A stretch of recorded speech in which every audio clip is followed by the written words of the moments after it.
Hey everyone, welcome to Locked On Lakers for Monday. Brian Kamenetzky, Andy Kamenetzky. The Lakers sign Marcus Smart or will make a couple roster changes to make it happen. Is this the team we're going to see going into training camp? That is next.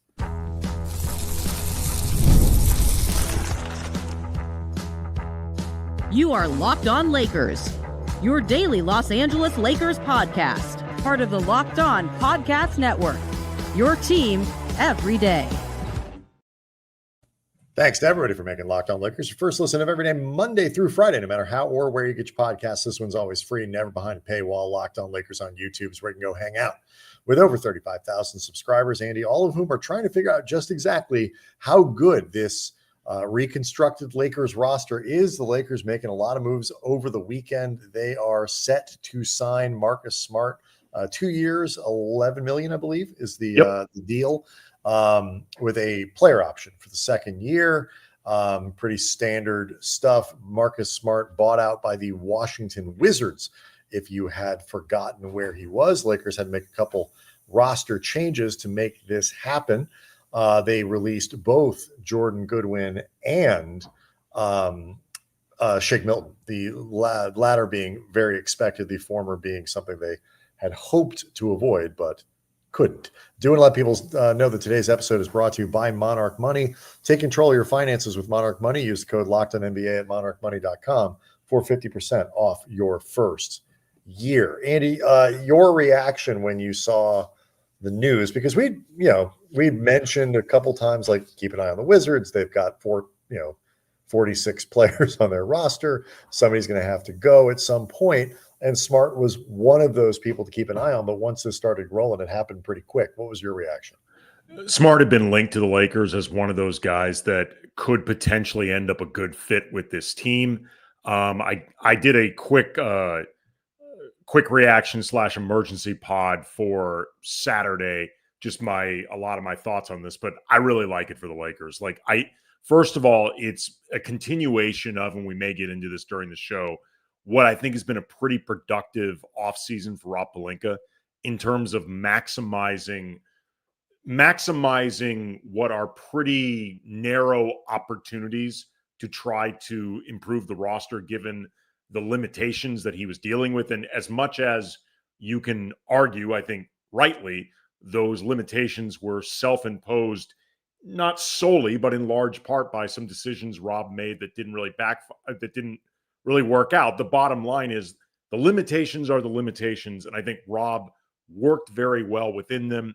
They managed to bring in now DeAndre Ayton, Marcus Smart, Jake LaRavia, and Adu Tiero without giving up any assets at all. So the Lakers are actually in still as good a position as they could be in to try to upgrade the roster with the assets that they have. They're worth whatever they have. Their value around the league is their value around the league. And whatever they are can't necessarily get changed outside of maybe Dalton Connect picking it up. But the fact remains, they've got what they had heading into this season while upgrading the roster in a lot of different ways. Marcus Smart is, I think, somebody that's going to be really helpful for this team in terms of rebalancing the starting lineup in ways that I've talked about a lot during this offseason, wanting to see more diversity of skill sets, more defensive. Stop there for just a second, because I think, the notion of, yes, I think most people are projecting that Smart will start, which would, I think he should. I think he should. I agree with you. Presumably would move Rui to the bench. And so I don't think the Lakers are necessarily going to want to try to play Smart 30, 35 minutes a night, 40, he has had a couple seasons. I mean, this is something we'll talk about in the next segment, I think. Couple seasons in a row of major injury issues. And he is past 30 at this point. The Lakers are going to have to, I think, sort of be careful with him, put him on that list of guys they need to kind of shepherd through. But that said, I do think will be slotted into the starting lineup. So you go Luka, Reeves, kind of three guards, but Luka obviously being a pretty big one. And Marcus Smart, for that matter, he is not tall, but he's got length, and he's really big and really strong. Last I looked, he was listed at 6'3", 220. Like, he is a strong dude. He is a legitimately strong guy who has a track record of guarding up. Right. He can guard up and guard down. Like, it'll be interesting to see how the Lakers use him defensively, because obviously the defensive profile, he's won a defensive player of the year. And all that stuff. Like, the defensive profile is there. There's no question. How much of that is left, where exactly it can be most applied, is a point of attack defender, like how the Lakers deploy him and build a defense around. He's still a major upgrade. There's no question to what they're trying to do defensively. And I agree. I think you end up with a starting lineup with him in it, with Luka, and obviously then you go back to LeBron and Ayton. And so, there's a lot of playmaking in that starting lineup. You Smart is a terrible shooter, so you kind of wonder about that. But they ought to be able to support him, because at the very least he's a better playmaker. He can move the ball and make the right pass, that kind of stuff. I think this is your starting five for the Lakers going into the year. Well, if nothing else, first of all, there's something I talked about during Saturday's show. Like, we had mentioned the need for the Lakers to get more two-way players, and if possible, to try to find more two-way utility in that starting lineup. And, that was the potential obstacle with putting Jared Vanderbilt in the starting lineup, or Jordan Goodwin when he was on the team in the starting lineup. The idea that you would look to build up that defensive integrity, but what offense you lose in the process. I don't consider Marcus Smart to be a two-way player, but I think he's a legit 1.5-way player because of the ball handling and playmaking that you mentioned. He's averaged on his career about 4.5 assists a game, about 5.5 per 36 minutes. His assist to turnover ratio is like 2.5 to 1. And while I don't think he's ever been, considered an elite level point guard, he is good enough to be like a secondary third playmaking option. He can actually be really helpful with other guys essentially spaced around him on quick reads, getting the ball back to LeBron or to Luka or to Austin, getting it quickly to the right spot with DeAndre Ayton. And I think in a lot of ways, that's how he offsets the lack of shooting. And really, he's never been an efficient scorer. I mean, he's never been an efficient scorer from any place on the court, but he has, I think, enough legitimate offensive utility that I think it's a stretch to consider him just a one-way player as well. So that's why I say 1.5 way. Yeah. But what I also think he does is, whether Marcus Smart starts with this group, and for the time being, I think he is at least fairly likely to, but whether it became Marcus Smart or Jared Vanderbilt, who has posted Instagram videos of him working out really hard this offseason. He's noted that this is the first offseason in 2 or 3 years he's had where he's actually been healthy and not recovering from some type of surgery or injury or both. So maybe Vando gets himself back to a place where he has enough offensive utility that you can get by with him, and Marcus Smart comes off the bench. What I love, though, about Smart, regardless of how all this shakes out, is he gives the Lakers another legitimate option towards just, again, rebalancing the offensive and defensive scales on this team, diversifying some skill sets, and just LeBron, Luka, Austin, Rui, and Ayton. Offensive talent, great. Defensively, that's just going to be a mess. Something needed to change, and Marcus Smart gives them a legitimate road towards changing it. And I think the thing to remember here too is, like, Smart is a risk. He has been a guy who is a little like Ayton in the sense that, last couple seasons have not been kind to him. He's went from a great situation, obviously playing incredibly high leverage basketball in Boston, to less leverage basketball. It didn't work out. To be fair, his first season with Memphis was the season of Ja's multiple suspensions. Right, that's what I'm saying. There's a lot of crap happening. All kinds of stuff going on. He ends up in Memphis, and it didn't work out there. And then obviously you end up in Washington, and that's just like where hopes go to die. Pretty much. And so, how much does he have left? Is he the player he was at 25, 26, 27? No, I don't think he is. But it's a little more ground down from there. But again, he is a big upgrade. And there's another factor in here before we get into how all of this fits together, what the Lakers had to do to make this happen and why Lakers, you mentioned threading the needle, what that really means in context. It's important, I think we lay all this out. There's a really important factor to this whole Marcus Smart is going to be a Laker thing, which we haven't mentioned and should and will next. Locked On Lakers is brought to you by Monarch Money. Have you ever wished that managing your money just felt easier? With Monarch Money, it can be. And whether you're growing your savings or planning a big purchase, Monarch puts you in the driver's seat. It's like having your own personal CFO, giving you full visibility and control over your finances. Monarch Money is more than just some budgeting app. It's a complete financial command center. You can track all of your accounts, your investments, and your spending all in one place. So in addition to managing your money, you're also building wealth. And for example, my daughter is about to start high school, which means it's crazy. I got to start thinking now about college and tuition and dorm expenses and all sorts of stuff that honestly is really daunting. And Monarch Money can help me streamline my spending, figure out areas where I could be more efficient, figure out areas where seriously stop spending there, and just create a plan for the next step. So take control of your finances with Monarch Money. Use the code LOCKEDONNBA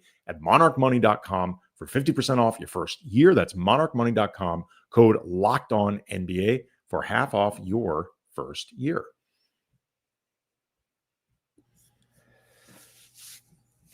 So one of the things that I think is critical to mention here as a side note or perhaps a headliner to this story about Marcus Smart going to the Lakers is that Luka Doncic has reportedly played a very significant role in helping to recruit.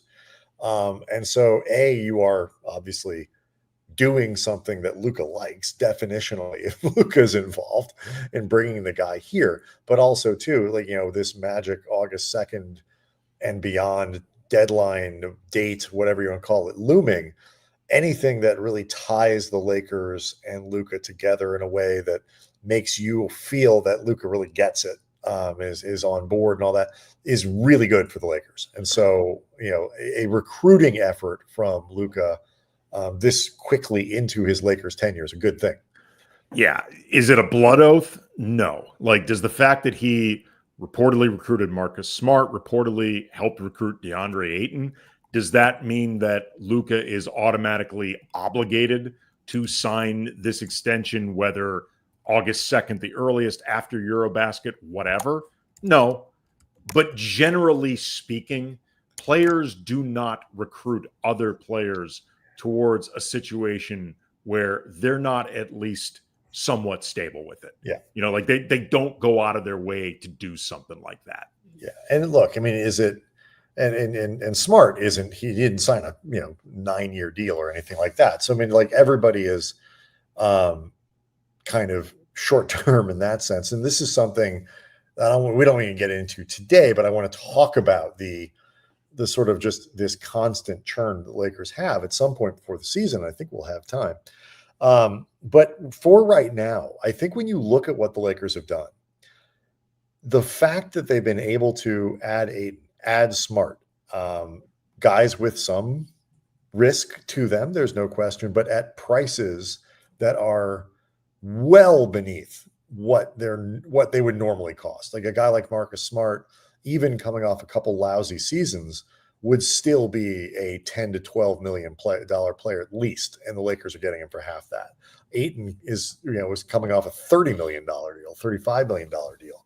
And even if you think he's overpaid, he is not overpaid at $8 million a year. So the Lakers just didn't have access to a lot of stuff. And look, they've been very smart in terms of seeing this new CBA fueled, I think, emerging market of buyout players that might not have been expected at the beginning of the offseason, but that market has come into form, and the Lakers have been very deliberate about waiting for players to become available that would allow them to punch a little bit above the weight that they had in terms of their assets. And now they still have the same amount of stuff.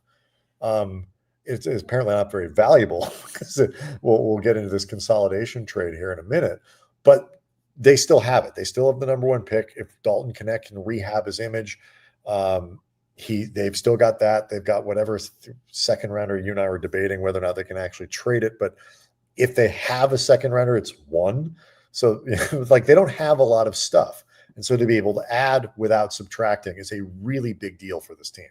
Absolutely. I mean, I am willing to go out on a limb and say that Bill Duffy gave Rob a heads up about DeAndre Ayton's potential buyout, in part because I think it's something Luka wanted, and Luka is, I think at least Bill Duffy's biggest client. He's also helping his own client get a gig where the starting job, it doesn't even have to be promised to him. It's common sense that he's going to get it. So this is like hands washing each other.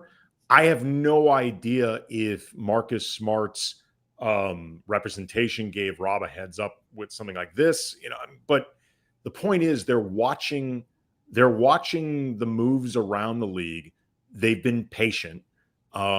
This, I guess, is the upside to not having a ton of coveted assets, is you may be forced to be patient because you don't necessarily have a lot of different roads that you can take.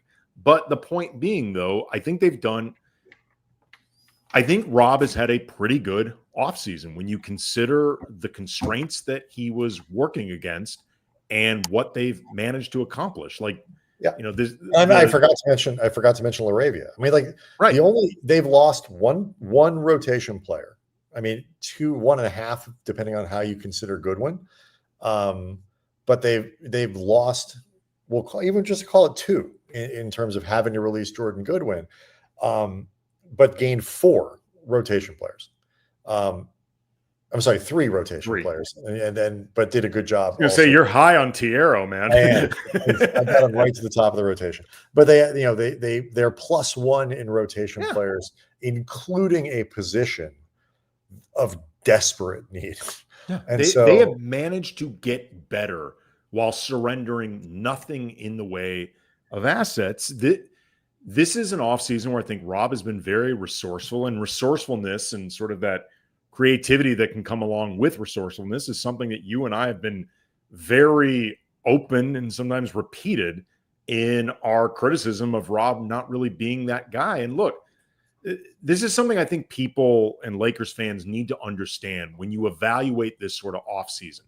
Saying that Rob, I think I'm speaking for you, has done good work this offseason doesn't automatically mean that you think Rob Pelinka is the second coming of Jerry West. You can still think that Rob's weaknesses as a GM exist. You can still think, you can still be upset about the moves that were made in the past. You can still think he doesn't ultimately have the vision to be the guy in the seat long term, and that's fine. But this offseason is this offseason. And if you're going to be, I think, rational and fair about this, all these things can exist at once. You can still have your doubts about Rob. And I think, again, I speak for Brian when I say I still do. But Rob's done good work this offseason, man. And I think you just have to give credit about it. Yeah, I don't know what else really. I mean, is it A++++? Maybe, I don't know. But like, given I don't even know if they were in a position to do A++++.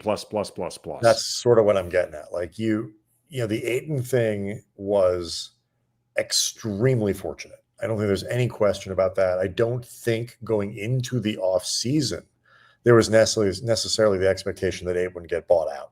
I think he was a guy that people would be like, oh yeah, they'll trade him, in a heartbeat.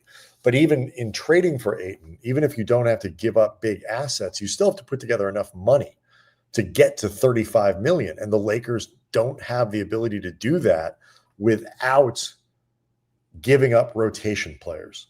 And so I would have done that if you needed to, like for the right center. But for Ayton, all those, if you're giving up rotation players and getting Ayton back, if you're giving up rotation players and getting Marcus Smart back, like in a trade or whatever it might be, that really mitigates the value. But if you keep your rotation players and all you're spending is money, I think somebody tweeted out, like, because there's been this question of like, are you better? Like, does Smart make you that much better? I think he certainly could. But if he doesn't, you still have exactly the same group of guys that you had as this guy put it 2 hours ago, which is true. And I apologize, I can't remember who it was. That's really important. And I think it was Steve Jones Jr. It might have I believe that's sounds who like it was. something he would say. Smart. It's a smart comment. But and you look at it like in Laravia was a smart signing. A young player with some upside that they got at a nice number that hopefully can I think contribute on a level that approximates a lot of what DFS gave them. Probably can do a few other things a little bit better, a few other things definitely worse. But overall, that combination of Ayton plus Laravia to me is better than DFS. It's just, especially given the need that they had at center.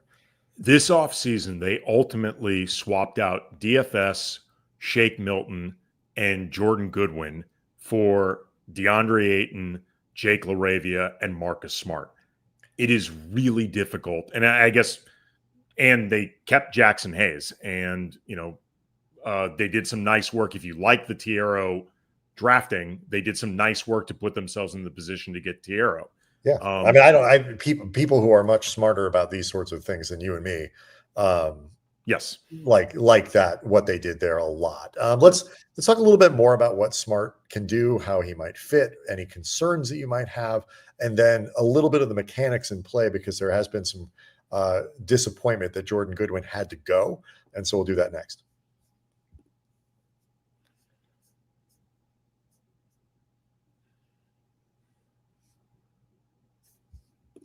So I think it is worth, like, the Lakers did release the Shake Milton thing. Everybody expected there was a July 20th deadline and everybody knew he was going to go, whether they had somebody else to fill that roster spot or not, just to make space. Shake Milton provided very little that they didn't already have. And just they needed the roster spot and the potential to fill it with something a little bit more useful for them, given the roster balance. The Goodwin thing, for people who may not understand, they had to get to Marcus Smart, his $5.1 million, the full biannual exception that the Lakers opened up, by the way, when they let DFS go. So letting DFS go brought them the ability to get Ayton, Laravia, and Smart by letting DFS go.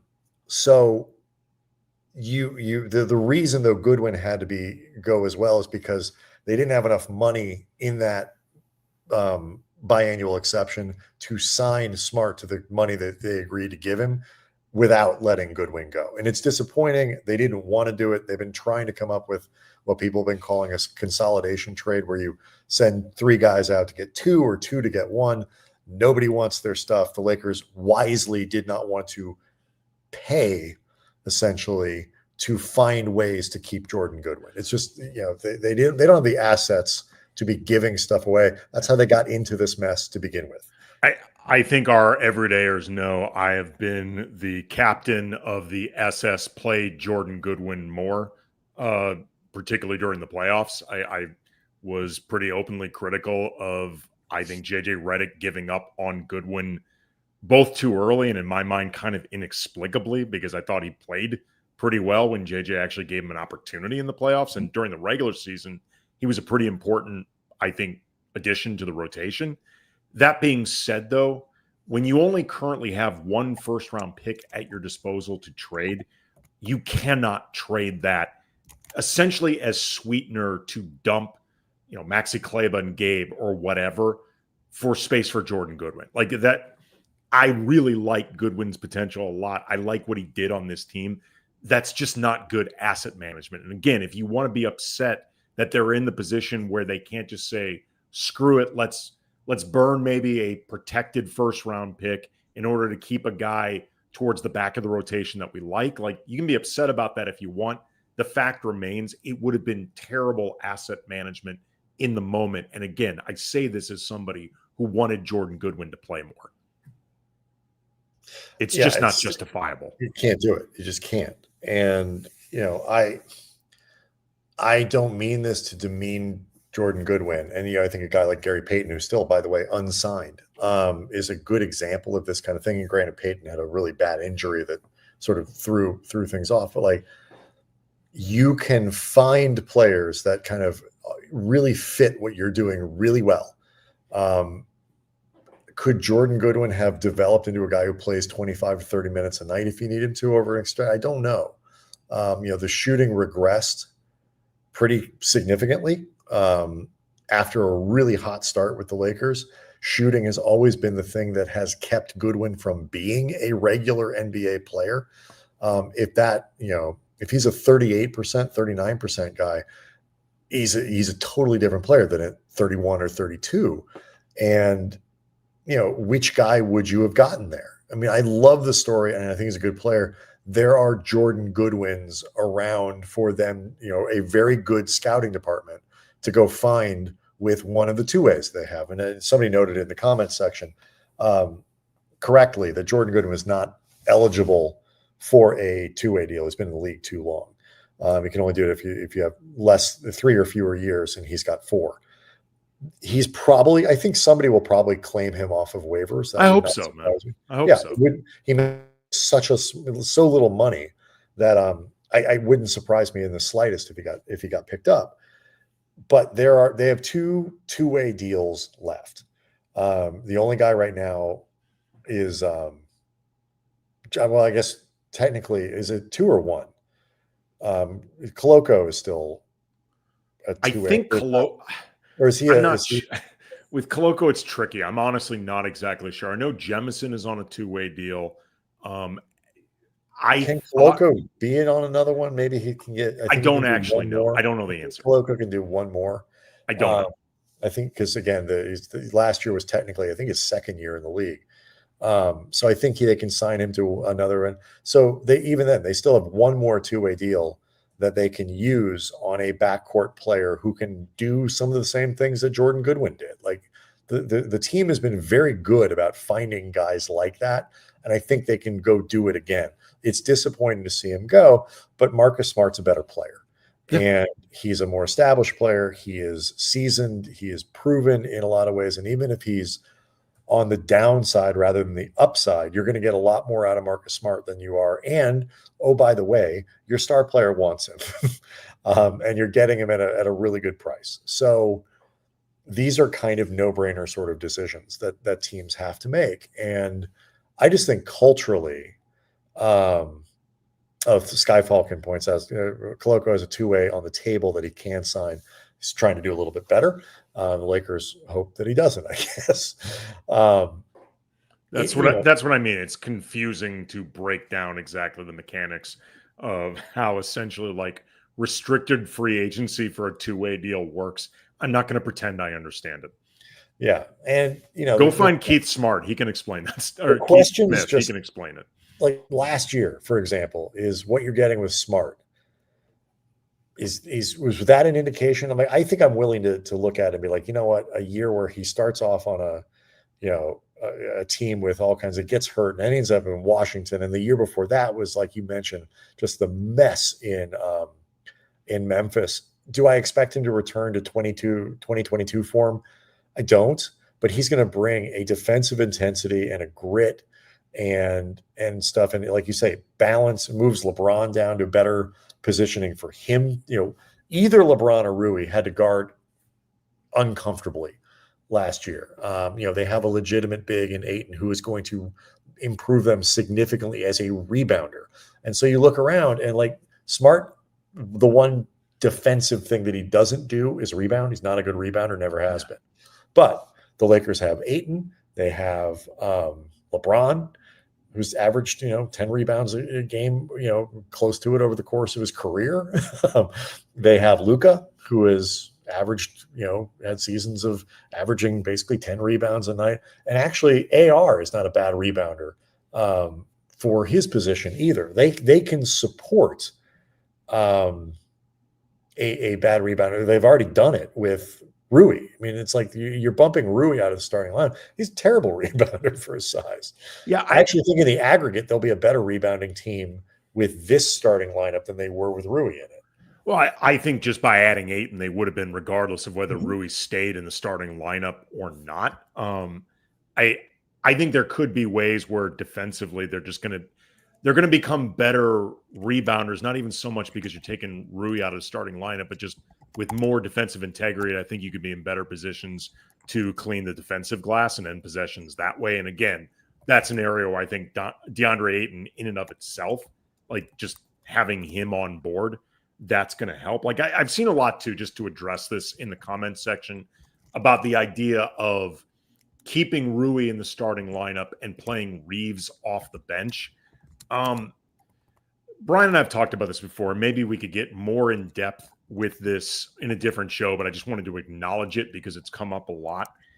It's something that I don't think the Lakers are going to do for a variety of reasons, some of which are I don't think they think it's the best basketball move. I mean, I understand the logic for playing Reeves off the bench, and I think you can make an actual basketball case for it with this roster and roster needs and how he might in some ways balance the roster better coming off the bench. But he's definitely he's definitely a starting caliber player. And just as importantly, Austin's a guy that they want to lock up this coming off season. And it is a dangerous game to take a guy like that, particularly in a coming off season where a lot of teams are going to have cap space, and piss him off. Like Brian and I covered the Lakers when Lamar Odom moved to the bench, and he was initially really unhappy about it, like openly unhappy about it in ways that were very atypical for Lamar Odom. And he eventually, leaned into it because Lamar was an exceptionally team first guy. And I'm not insinuating that Austin isn't. I'm just talking about Lamar right now. But the off season, it was the 2009 off season where they just won a championship and Lamar was playing off the bench. His negotiations with the Lakers got really intense. It took about a month for the thing to get worked out, which is very long for a player of Lamar's stature, with an obvious need with his team. There was one point where Dr. Buss broke off the negotiations, like pulled the offer because Lamar and his camp started talking to, I think, Miami and Dallas. I actually ended up doing a long sit-down interview with Lamar. There was some event. I don't remember even what it was, but Lamar ended up talking with me for a while about it. He actually let me film it, which I was really surprised. Yeah. But this got very contentious between Lamar and the Lakers. And in the end, it worked out. But it's a dangerous game to play, particularly if in any ways, if it's interpreted as trying to deflate Austin's value for his upcoming free agency. If it gets interpreted that way at all, for a team like the Lakers that, whether you agree with it or not, they very clearly want to lock up Austin this coming off season. It's just not a game that I think they're going to play, whether you, the audience, think they should or shouldn't. Yeah. And I mean, speaking of that, we'll quit here. The other thing that they couldn't do, I've seen a couple of people, whether on Twitter or maybe in the comment section, like, why not just hold on to Goodwin until you didn't have to release Goodwin today. They could have done it in a week. They could have done it in 3 weeks ago. Problem is, you can't sign Smart until you do. And you can't be like, give us a week, give us a week and a half. Like, he's going to go sign somewhere else. That's not how this works. He clears waivers, I want to say Tuesday. He was officially put on waivers today. I think it's Tuesday, or we're like, you got to be able to sign the guy the moment he clears waivers. You have a contract, he signs it. Otherwise, guys will not. You just can't do business that way. So if you want Marcus Smart, they tried to make a deal. They couldn't make it happen. It's not surprising. They've been trying to do this for 2 weeks. Their leverage got worse over the last couple of days, not better. And, Dalton Connect, meanwhile, has turned himself into a non-asset. So, what are you going to do? I think overall, this is a good weekend for the Lakers. We'll see if now over time they can turn some of these expiring contracts into something maybe a little bit closer to the deadline, whatever it might be. But for the time being, the Lakers, this is the team probably that they go into training camp with, and it's a better team than the one that they finished the season with. That's really all you can ask. I am out over the course of this week. Andy's got a great lineup of guests over the course of the week. So make sure you're checking those out every single day. Locked On Lakers on YouTube is where you can go hang out. There are over 35,000 subscribers. Please leave questions, leave comments, and see everyone tomorrow.